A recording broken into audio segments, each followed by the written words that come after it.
dead. And there is no doubt in anybody's mind that these dogs have been poisoned because they were perfectly healthy beforehand. They went on a walk.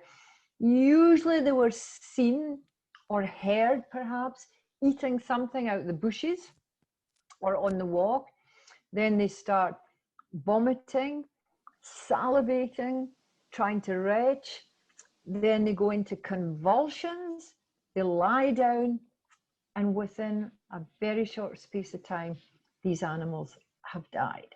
And even when an animal like that comes to our vet clinic, it's very, very difficult to save the animal, especially when we don't actually know what the animal has eaten to be killed. So these are unexpected deaths, absolutely heart-rending. They're difficult for everybody involved. But I just wanted to bring you into the picture, and I hope you never have to see one, but they are quite common all over the world, but especially in Hong Kong.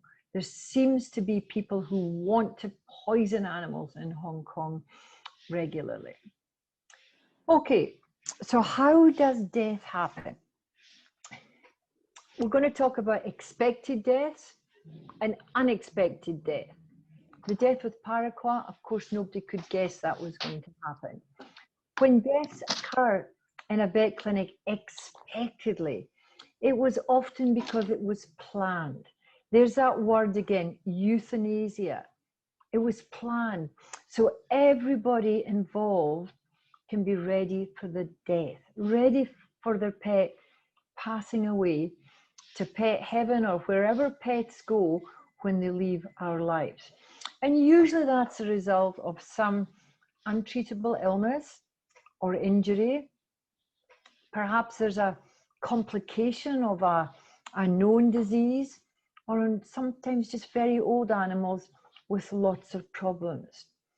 We know nowadays some diseases an animal will never get better from, like heart disease. If something's wrong with your heart, it's usually going to be wrong for the rest of the animal's life.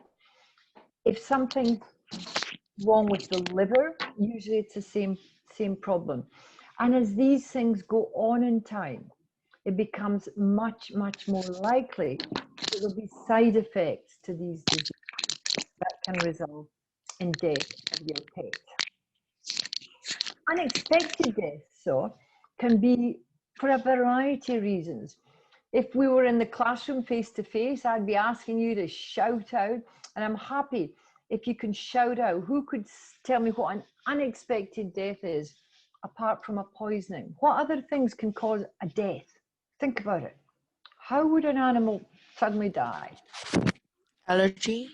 Allergies, that's right. Some of these Accidents. animals getting stung with bees or hornets or wasps can cause an allergic reaction and they can die. Correct. Somebody else? Accidents. Accidents. I'll never forget, I was a very new one-year graduate vet. I was on duty at a dog show, and suddenly there was a commotion, and a champion dog had just been crossing the road just outside the dog show, and it got too near the edge of the pavement where you walk on and the road where the cars are, and a car hit the dog and the dog was dead unexpectedly. It was chaos. It was a terrible situation. Anything else? One thing in Hong Kong that happens a couple of times I've heard about in the last year was a dog being attacked by a wild boar, you know, the pigs, a wild boar. Another thing is a snake bite. We don't get many of these, but we often get smaller animals taken by snakes, like these pythons, because the snake looks on a small pet, especially a cat, a pet cat, as food. It's dinner for them, so it's perfectly normal. Unexpectedly can also be, as you see on my list here, that there's something unknown. We didn't know that perhaps the animal had a bad heart, and maybe sometimes the heart can just say, oh, enough, and an animal will go very, very quickly. Especially sometimes cats, elderly cats, can have a heart muscle defect. They can appear very, very normal. The owner will come home and the cat is lying dead on the floor. So that's one thing to keep in mind. Unexpected deaths can also happen when it's a complication of something very normal, like an operation, an anesthetic. Can you all remember what this word means? Anesthesia. Have you been taught this yet in the classes? Anesthesia. Anesthesia is when we give an animal or a human some medication to make the animal fall asleep and then waken up again. Okay, that's the difference between an anesthetic and a euthanasia injection. When we use a euthanasia drug, the animal will not wake up again. Okay, or sometimes just some treatments. Sometimes you mentioned an allergy. There could be a medicine given to an animal by the pet parent or even the veterinary surgeon, and the animal can take an allergic reaction, perhaps can choke or even die. And one medication that's very, very common is a drug for headaches in Hong Kong called paracetamol. If you've heard of paracetamol, and if you give paracetamol to a cat, especially a small cat, it cannot process oxygen around the body and the cat can die. So it's a very simple drug for humans or even dogs, can kill other animals. So that's why we're very, very careful recommending what people who do not have a veterinary surgeon qualification advise other people.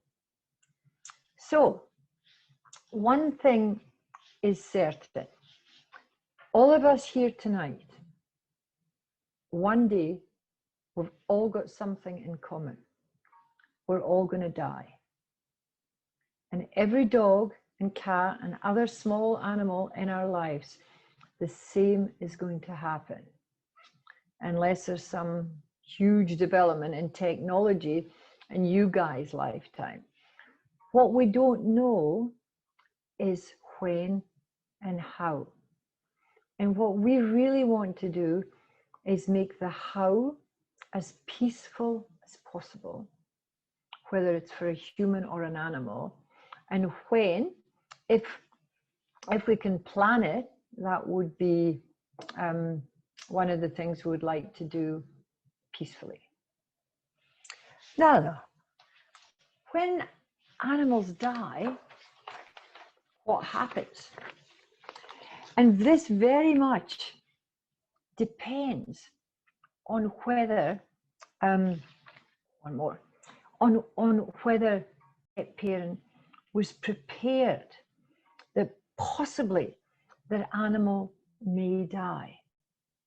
Every time we do an anesthetic or we do a surgical procedure in our clinics or our hospitals, we always ask the pet parent to, when they sign the consent form, we ask them to read it carefully. And that advises them that there is a possibility that something could go wrong and the pet may die. If the pet parent is prepared for the possibility of death, then should death happen, it's going to be a lot easier on the pet parent. And the pet parent or the client may have preconceived ideas in their head about what has happened before. So people's response to death vary depending on a few different things, and whether it was expected or not, whether the client was prepared for their animal dying, whether they have any previous experience, perhaps of losing a pet before, or they've lost a pet during a surgery or an anesthetic. The client's personality also has a lot to do with it, and how the circumstances of the death was handled. And as vets and veterinary assistants, we are instrumental, we are key to making death peaceful and helpful, or the client have a terrible experience. So we always say, what can you do to try and help this? And so the responses to death vary hugely. And I was talking about this to somebody just this week. One of our staffs lost their dear dog, and the staff was so angry. She was angry at herself. She was angry because she thought, she's a veterinary assistant, she thought she'd missed the fact that her dog was ill. She felt guilty. She felt that she should have had her dog into our hospital, maybe run some more blood tests, see that something was wrong, but she didn't do it. So she felt terrible guilt at the fact that her dog had died.